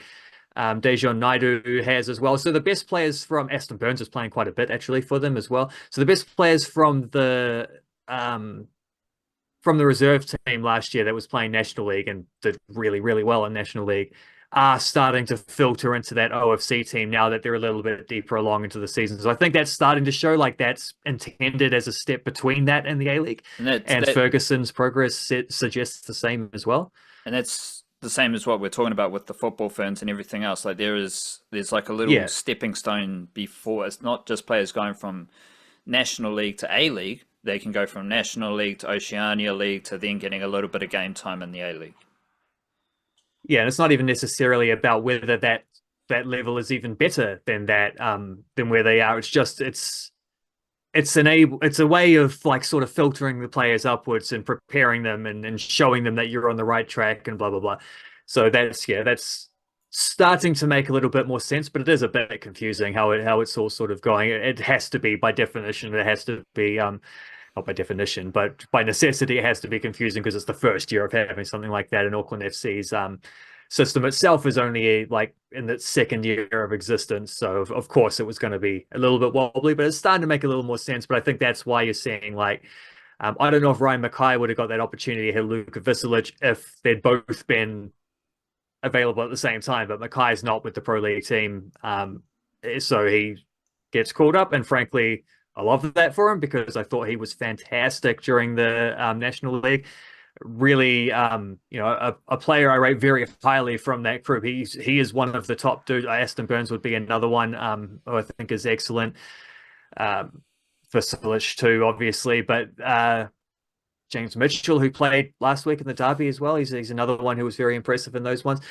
So it's an interesting little element there because Auckland FC don't really play their young players very much, nowhere near as much as the Phoenix, less than any other team in the A-League, frankly, and by like a substantial margin less. That might be something that as they get a little bit, as that academy gets more matured and they start to be able to bring those players through, like who have had 3 or 4 years playing as an Auckland FC player, I think you start to see it then. Like, I don't think that's something you can have from week one. But Mitchell and Mackay are interesting little milestones for them because those two guys are the first players to get on the pitch for Auckland FC who were signed as reserves players. In the same way that Ferguson did it, first guy who's played A-League as a OFC Pro League signing. So go from there to there. These are Mackay and Mitchell, the first two players to get debuts from the reserves team specifically, because the other young players we've seen are guys like McKinley, Ollie Middleton, Adama Koulibaly,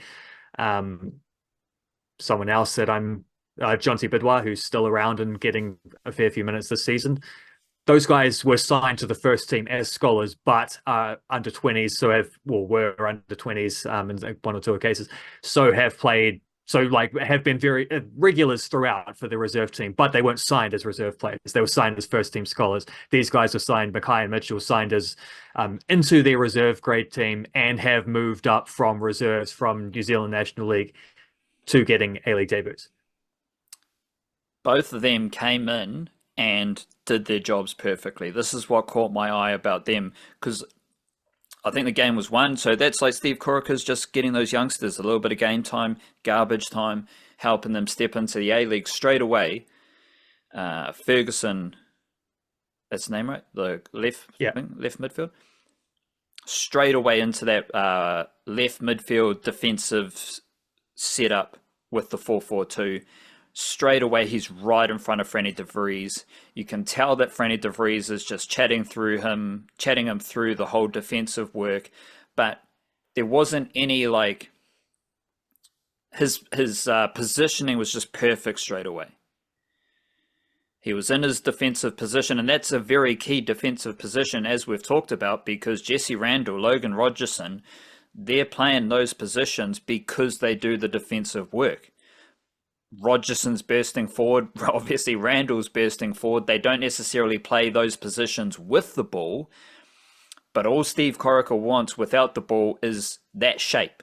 Just give me that shape and stay there, do your defensive duties without the ball. And Ferguson was there, like, because I was keeping a close eye on him, because you can be dragged different ways in that kind of wide left midfield position.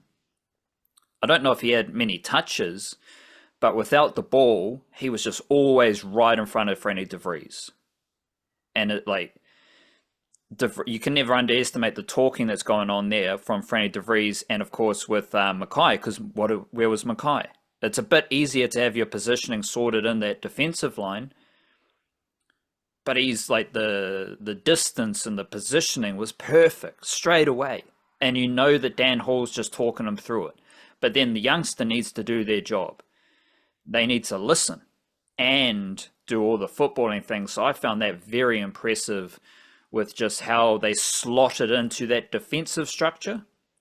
And that's usually what I look for those young players. And probably similar with rugby league, but more maybe wrestling and grappling. I don't know what the cricket equivalent is, but like, how does a young player do the dirty stuff that gives them game time, that helps them be selected, because that's what Steve Corica wants.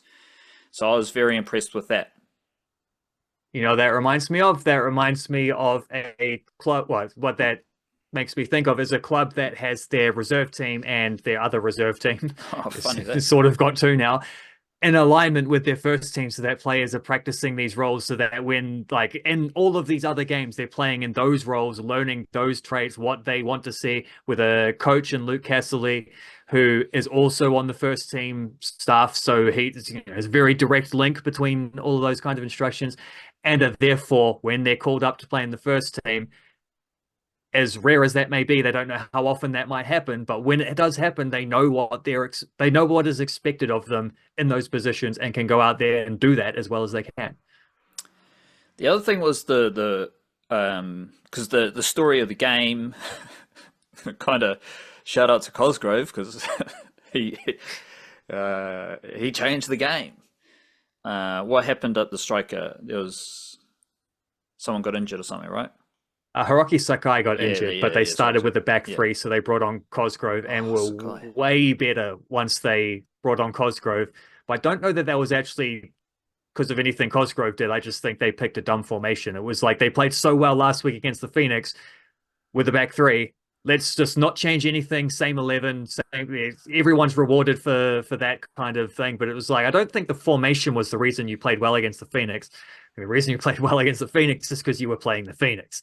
Yeah, but I don't mind that, like, because Auckland FC do have the personnel. Like, if you got Sakai, Dan Hall, and Gilwood Wright's doing good stuff. He had a great game on the weekend, and Dan Hall has been phenomenal for like the last month. And at the end, Gilwood Wright did actually play in that defensive midfielder position as well. So there was some correctness to their pre-match team sheet. Well, he has been a midfielder before. I think when he was playing in America, he was mostly seen as a midfielder, and coming through Sydney, it was very much like he's a defensive midfielder / centre back. He's only really played centre back for Auckland, but he's always been capable. I think he's a much better centre back than midfielder. But yeah, it's not a new position for him. Yeah, so I don't mind that formation, that style of play for Auckland, because they do have the players. To be honest, Auckland can play anything. Like, it doesn't really matter. I think their defensive, their best defensive shape is the 4-4-2, and then if you've got that as your defensive shape, Randall can burst forward, and you can get into different positions with the footy. So I think the flexibility and fluidity for Auckland FC is more important than like what shape or formation they play best in. But unfortunately, Sakai got injured after doing a few delicious passes that you think, like, this guy's the greatest footballer ever, and then he gets injured. And because he's so lovable, like, all his antics are all good. It's like, for Sakai. He goes off injured, Cosgrove comes on, and Auckland FC pretty much change how they're playing. Gallios he's a professional.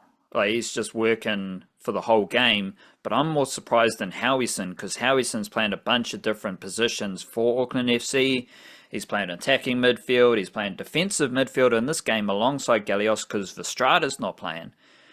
So I do want to shout like those two. Like Gallios is, to me, he's like Verstrata, Dan Hall type of levels of A-League professionals. But someone like Howison, who we've talked about before, coming out of National League football to now play multiple midfield roles for one of the best teams in the A-League, including defensive midfield, I think that's pretty good for Howison. And he's not their best player, but he's a very reliable A-League player who can help Auckland FC move through a few different positions. So I do want to shout out Howison and Gallios. Howison, the number 7, like just like Dylan Brown. He's only started 3 games all season, and I think that's right, 3 games all season. Where are we? No, 4. He started 4 games all season. This is the first time he started 2 games in a row this season, and they've won them by a combined score of 8-0. So he's not someone who you've come away from those games feeling like he was the best player on the park, but he has been a contributing factor to 2 of their most impressive performances of the whole campaign, and that means something. You know, that counts for something. To do that while their best player, arguably Louis Verstrada, has been out injured is massive. And I think he deserves a big shout out. Logan Rogerson does as well, because he finally got that goal and it was starting away. It's not like he's been missing chances every game. He hasn't even been playing a whole lot in a lot of these games. But over the sort of totality of the whole season, there were enough of those little moments where it's like, oh, yeah, he didn't get a foot on that cross, or that header was straight at the keeper. Maybe he should have done better with that. Like, there were enough of those to feel like, as much as I have been saying they're a better team when he's out there, and it's not his job to score all the goals, it's still a case of like he should have scored some goals. And so to bang one away, and to get them started in this game as well, that was lovely. That was overdue, and hopefully a boost of confidence for him. And yeah, Jesse Randall was just straight up having, like, I ran through seasons in the past. I only had stats for regular seasons, so I didn't have finals, but Jesse Randall hasn't played finals yet. He's still in his regular season, so it still applies. It's irrelevant, at least. The difference is he is putting up the type of season for like goals and assists that, if you look at the other New Zealanders who have done things like this before, it's just the A-League greats and a bunch of internationals. It's Mako Rojas, it's Costa Barbarosas, it's Shane Smelts, it's guys like that. Jesse Randall, who no one would have put in that kind of companionship at the start of the season, is absolutely earning his way in alongside that, what he's doing this season. And there's a little way to go yet. And yeah, goal and assist on the weekend. He's really good. And what I love about him as well is like it's the stuff you're saying before about what the wing the way he, like, the work rate, the amount of sprints he makes. And this might be the transition into the Wellington Phoenix stuff, because I've been looking at some of these stats that I managed to find. There's a website called Scouted or something along those lines, which did a breakdown of the sort of styles of the A-League and the youth player thing, and that added to stuff I was already reading about and thinking about, and stuff we were talking about, frankly, with the way Phoenix and Auckland have been operating. And one of the things that was in there is they had these like stats about tracking and sprints and things like this. And they were talking about it in a sense of like the A-League is developing itself into being a sellers league. They're playing a lot of younger players. They want to get transfer fees, etc. On the weekend, actually the last 2 weeks, because MLS has just started, Finn Sermon's defensive partner now at Portland Timbers is Alex Bonatek, who is about the same age as him and was signed from Western Sydney Wanderers. So it's an Australian and a New Zealander playing centre back. And in the game on the weekend, they actually got smacked by Colorado Rapids. But one of the guys who scored for Colorado Rapids was another centre back, 18-year-old Lucas Harrington, who's just been signed from Brisbane Roar. So like he's insane, that guy. He's going to be an incredible player. And he's already scored a goal at MLS level, starting games ahead of Rob Holding, who's sitting on the bench, former Arsenal defender. He's sitting, and he's not like 38 years old sitting on the bench either. He's like 30 years old sitting on the bench behind an 18-year-old Australian signed out of the A-League. Like that's the best case scenario of what the A-League is trying to do with a bunch of these different clubs aiming for things like that. But what they looked at on that website was about like they picked the 5 most common destinations. So it was like English Championship, Scottish Premiership, which is where Jesse Randall's going, MLS, I think the Danish League and the Japanese League. And they compared the physicality in those leagues to the A-League. And in the A-League, in terms of just running meters, very similar to those kind of leagues. But in terms of the high intensity stuff, the sprints, the overlapping runs, A-League is lagging pretty significantly on like all of those compared to the leagues where the best players from the A-League are being targeted, like the destinations. Jesse Randall is one of those players who has been signed to Dundee United next year in the Scottish Premiership. And I think that's a good example of how like the things that where he stands out is exactly those kind of things where the league itself, maybe the average player doesn't do this as much, but the best players do. And Jesse Randall, the sprints he must make per game are immense. And actually, they looked at the Wellington Phoenix defensive line on that as well to compare some of them. And Matt Sheridan ranks extremely highly. When he ranks extremely highly, whether you're comparing him to other wide defenders or central defenders, either way, he ranks very highly for all those kind of effort fitness type plays, which was very impressive when, especially they like, yeah, I think he's 97th percentile for like sprints per game. Tim Payne as well was like 95th, so he's doing all the same stuff. Carlo Armiento was 3rd percentile, which means that he makes almost the fewest sprints of players in the A-League playing as wide defenders. And that blew my mind when I saw that. That shocked me. That left my jaw on the floor, being like, how is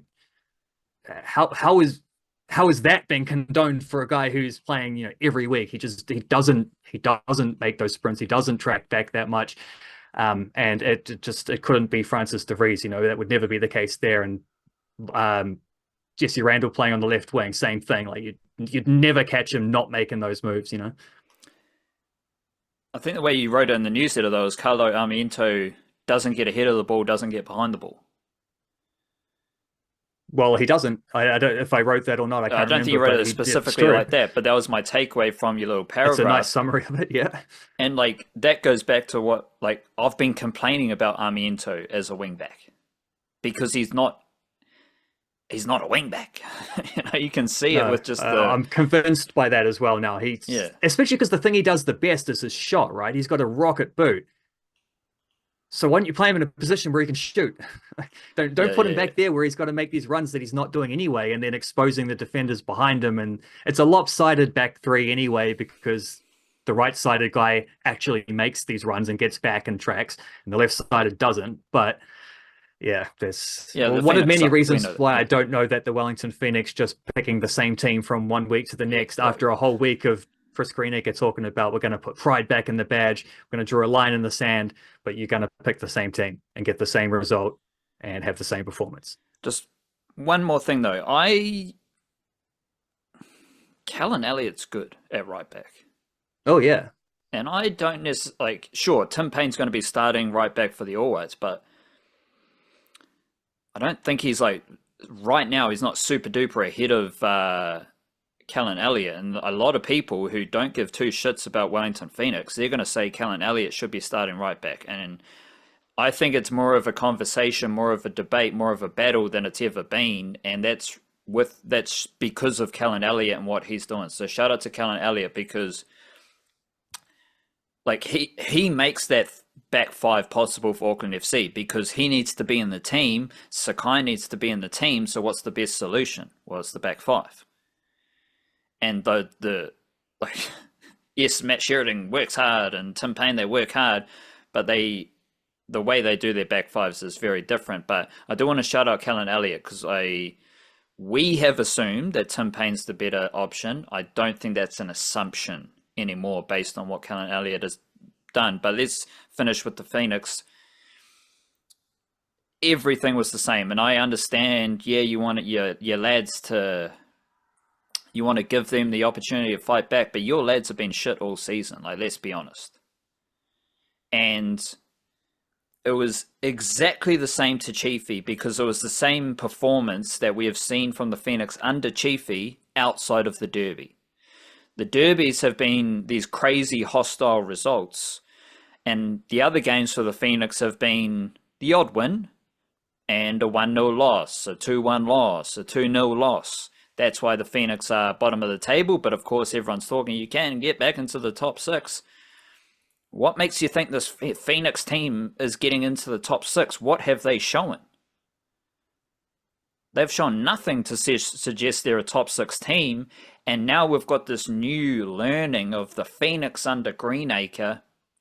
You pointed me to the fact that this might be not as good as people were thinking because Greenacre hasn't done a lot of winning as a Wellington Phoenix coach in their system, and his influence was to keep everything the same. And if you do the same shit, you're going to get the same result. And they got the same result as, not the same result as the Derby, but the same result as everything else under Chiefy. And I understand that like the Derby does take over both teams and both fan bases' perspectives, but Wellington Phoenix fans have not been happy with Chiefy outside of the Derby. They've been watching their football team struggle and, you know, no one's supporting Izzy's been there the whole season, right? Like, we go back to the different moments we've talked about for the Phoenix. And now that I've had that, what you're talking about, Armiento, it's like every time I picture the Phoenix moving forward, Armiento's not there. Like, those things have been just on halfway the whole time, whether they're defending or whether they're attacking. Those things have been happening under Chiefy outside of the Derby, and it felt like this Greenacre team was exactly the same, even though they went through this traumatic day of Phoenix football. It was very much the same as to Phoenix under Chiefy outside of the Derby. Is that good? Is it bad? Do you see... Because Greenacre hasn't necessarily shown the tools and tricks. And the other thing about Greenacre, I don't think he is a leader of men at all. This dude is... Coaches are very... Many of them are very plain Jane, but you can sense, like Andrew Webster behind the four walls, I can see him getting the troops up, you know? Greenacre's not racking anyone up. How's he restoring pride in... if he can't rack up his players? Like, that's not happening. So do you have, like, where are you at with the Greenacre stuff moving forward for the Phoenix?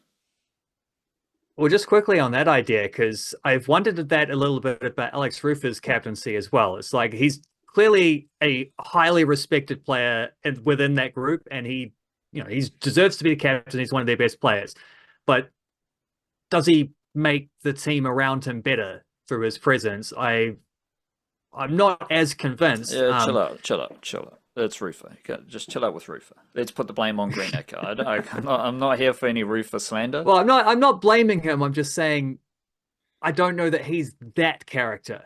I think maybe a bit of Tim Payne has some of that, but he's not been playing recently, which has been pretty notable. And I don't know who else is. Half of them are youth players. Bill Tuiloma's not that guy. Mandrake James doesn't seem like that. Like, a lot of players there who are good players in their positions. Some of them great players in their positions. But I'm not sure how many big personalities they have there in a way that I think Auckland FC has several of them. That might be a little bit of a factor in terms of how they might want to put their squad together next year, as maybe thinking a little bit in terms of that aspect as well. And like the guys Greenacre next few weeks. Greenacre next few weeks. How are you feeling? Well, it has to be next few weeks because I'm hoping that's not Greenacre's job beyond that. But I appreciate the idea of, like, well, like you said, the bit about these players were bad enough last week that they almost deserve a second chance to show that they're not actually that bad. And I also agree with what he said about, like, they're not that far away. They're sort of like, there's a framework of a good team, but it's they're like last on the ladder. Yeah, and they're 5 points off the top six. They're not. Yeah, that's not like. That's the thing. That's the thing about what you're saying about, like, they haven't shown enough to make anyone think, why should we believe they're going to go on a winning streak and make the top six? But it's also like, mathematically they still can. So you can't throw that away. There's But it's like there's mathematics and there's footy, and their footy case is terrible. But continue.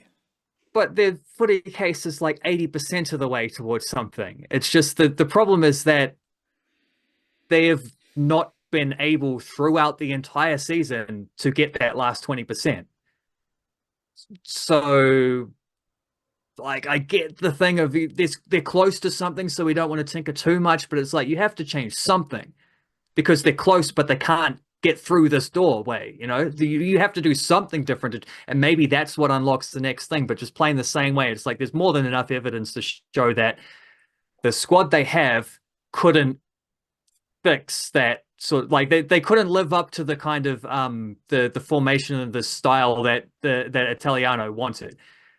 Armiento is not good enough at wingback. Matt Sheridan is pretty good defensively at wingback, but he doesn't offer you anything going forward, and Tim Payne's been injured for a lot of the season. The midfield is all right. It's pretty good. I thought they played quite well on the weekend. Retre and Nakasawa, arguably more so than Rufer, but we do all love Rufus, so we want to. There's a balance in there to figure that out. I'm not sure exactly what that is, but like Corbin Piper playing as a striker, well, he can't score goals. He can't finish the chances. So is that the best position to be playing him? Mandrake James decided to go AWOL for the goal that they conceded. He just ran out to guard Alex Rufus, man, rather than staying still and allowing a simple tap-in as a result. Like, you might think you have the players, you might think you have the talent. I'd argue they probably like. I think there's a case to be made there, but the way they were playing was not the way. You have to be putting these guys in their best positions, and that involves changing the style of play. That involves changing some of the positions that they're currently playing in, because those are not their best positions. And there's a simpler way to do this that we didn't see on the weekend, but hopefully we will see it in these next few weeks from Greenacre, because you can't repeat that again. You have to try something. You have to roll the dice. Big up, big up. That is our podcast for this week. We appreciate your eyeballs and eardrums. Do your best. Kia kaha, stay beautiful, and choo choo.